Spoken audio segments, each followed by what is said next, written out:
I'm Martin Reeves. I'm the chairman of the BCG Henderson Institute, and welcome to these series of talks we're doing on beauty and business. We're going to try and get behind the sort of technocratic questions about global warming and our major common problems by investigating the human element through 7 questions. And to do that, I'm very pleased to be joined by Matthias Steger, who is a veteran of the pharmaceuticals industry. We discover we know a lot of people in common.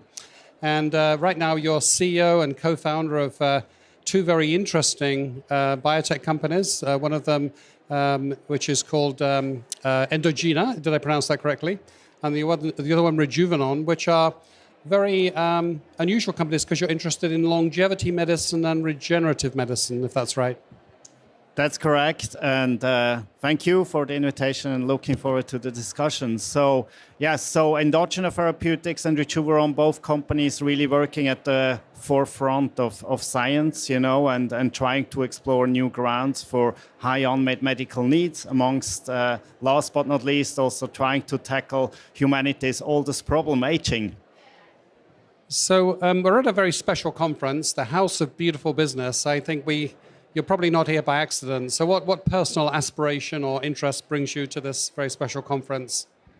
Yes, absolutely. I was really looking forward to come here because what we do every day is really to try to explore new grounds, to walk unbeaten paths, because that is what is needed to discover new drugs where there are no treatments, right? Treatment options, and especially broad fields. So I'm here to really find new inspiration, also sources for creativity, how to approach things in a different way, how to look at what we sometimes believe is a given from a different point of view, a different angle that allows us to then see new paths and open new doors to new scientific fields. So humanity right now is facing some major existential common problems, global warming being discussed in Glasgow next week, and species depletion and extreme inequality and so on. If I look at the scientific evidence on CO2 emissions, for all of our purpose statements and net zero pledges, the line hasn't deflected at all as far as I can see. What's missing from that picture, do you think? Why, with so much effort and so much concern, are we making so little progress? Yes, I mean, absolutely. And for me as a scientist, that is, of course, a bit shocking, because the data is evident. I think it's about the communication. It's about getting people curious, interested in the field in order to support it. That's what I see also as a CEO in my company. I need to tickle the curiosity of people to make them go into this novel paths that I alluded to before, and I think that is what is missing at the moment. It's this communication about showing up new ways how to approach these scientifically well-founded challenges. Well, which aspect of communication do you think is missing? Because we're certainly discussing it a lot. We're hearing about it a lot. So it's not unfamiliarity with the issue, but that engagement is stopping short of urgency and sufficient action. What precisely is missing, do you think? Yeah, no, absolutely. I mean, that's absolutely right, because at some point, and I stay with that metaphor, I mean, you need to open that door, and I think, and take action. And I think that is what is missing at the moment, to open these new doors and then go along in this new room and follow the path to solutions. So all practicality aside, if you became godlike and you could add one ingredient to the current situation to create that greater urgency, what one ingredient would you add to the situation? I would really ask, for people to stay curious, and and to believe in science. And I think, we have a very good case at the moment in front of us, which is COVID, right? I mean, we have demonstrated that we can basically, with science, we can tackle these problems. And so, we should basically follow up on that and use this as an example how we can solve problems if we also work together. It was also a very good example how industry and governments were working together to create solutions. I think that is what is needed also for climate change. Yes, so I guess COVID is messy, but we we got the vaccines in record time and we made some progress. Why didn't that happen for global warming? Is it just that it's harder to feel urgency for slow problems? I think that is something that is because the problem is more complex also than a virus that you can get vaccinated and is very targeted, you know. It's already embedded in the name. It's global warming, right? So, I mean, it's not a very targeted thing. So, but the important is to start somewhere, you know, and I think we have evidence to start somewhere. And then I have to say, like with COVID, you know, we all have now a green pass. So already in the name, right, it's called Green Pass. Why not creating a green pass for tackling climate challenge? Right. So in a sense, you're saying we all need inoculating with curiosity. We need to spread the virus of curiosity, perhaps. Curiosity and also, I mean, believe in science and execute accordingly. And I mean, coming back to the Green Pass, you could, for example, create the Green Pass for flying. It's used up at some point, you know, and then you cannot fly anymore. Today, I couldn't have boarded the plane to come here. Unfortunately, it did take the plane to Lisbon. I couldn't have boarded the plane without the Green Pass. So you could do the same for to have an impact on climate change. This is just one thing. Of course, I know that there are much larger CO2 emissions than also from every individual flying. So let's come to our core question. We're at the house of beautiful business, beauty and business. Those ideas don't seem to go together very easily. So let me ask you, can business be beautiful and should it be beautiful? And is it beautiful? So firstly, can it be beautiful? Absolutely. It is for me. And I tell you why. It is because as long as business has a purpose, which goes above and beyond making money, right? It has a purpose. I mean, in Endogena, we now found a potential cure for blindness, which is a total novelty, right? So far, if you have a disease that makes you go blind, there is absolutely nothing what you can do. But we had to go a totally novel approach. So you really need to be curious and purposeful, and that makes business beautiful. Should it be beautiful?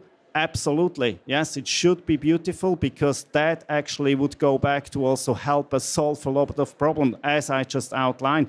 This will help us to solve problems with climate change also.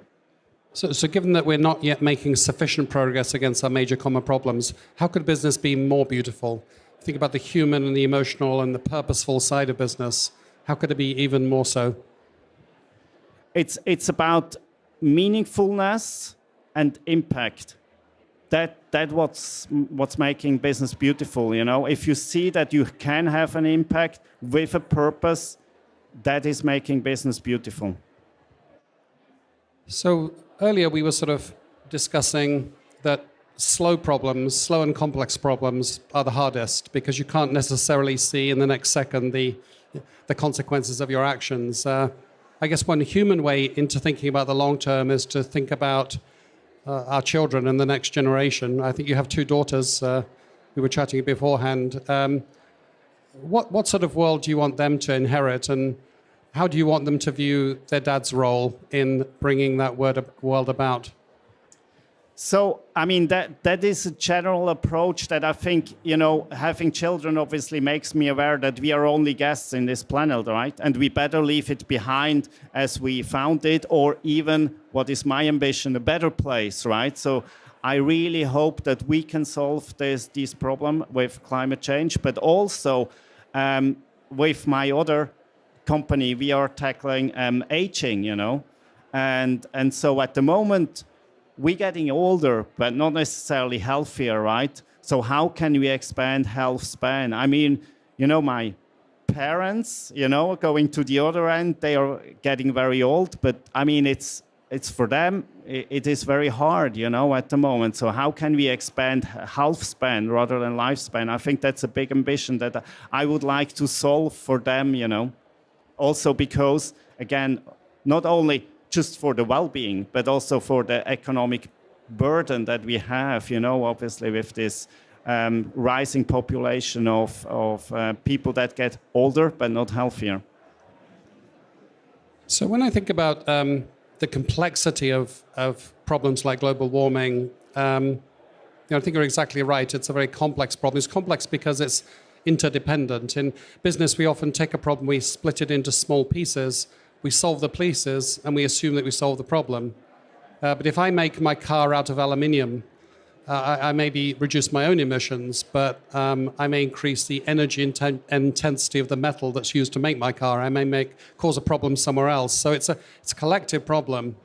We don't have a global government. I don't know any company that measures the total carbon footprint of its ecosystem. How do we, as businesses, get at the collective business problem? Yeah, no, I mean, and again, I mean, there I go back to science, and it's very comparable to what we try with aging. It's very comparable, actually, because these are all complex processes, which have a lot of interdependencies, such as one example is sarcopenia, muscle wasting, and osteoporosis. So you really need to have a holistic view on the thing, but at the same time, you need to break it down to make it sustainable. And I really, we have to do more in educating people how to make it sustainable and how to work on that. But at the same time, I come back to the green path for climate change.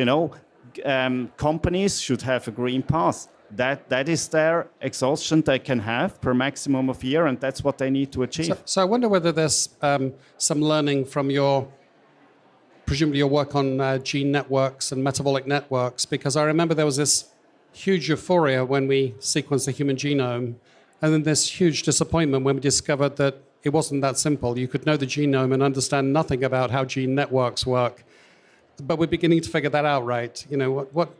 So in a sense, we're looking at the collective gene network. What mental discipline, what way of looking at the problem may be transferable to our common problems of humanity? I think three things. So first, it was a bit overwhelming, or it still is. Same with climate change, right? So, I mean, the first thing is that you stand up, you show up, and you want to do something. You want to change the common belief or pattern of thinking that is currently there, which means really you have to maybe take a step back and approach it from a different angle. I think that is very important, but that also helped us a lot. I mean, in the last decade, the research that came out on following up from all these gene patterns, that hallmarks of aging were discovered, stem cell reprogramming was discovered. So we're making great progress now. And then it's another thing to translate this into drugs, but that's something we are working on now.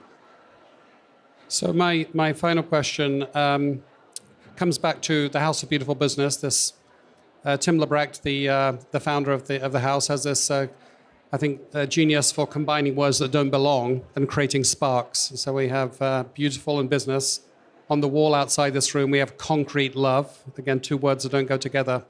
If you look at the language of business, it doesn't use the whole English language. We don't use the word love very often in annual reports. We don't use the word beautiful very often in investor conferences. If you could add one word that should be in the business vocabulary but isn't, what would that word be, and what would be the consequence of using that word more?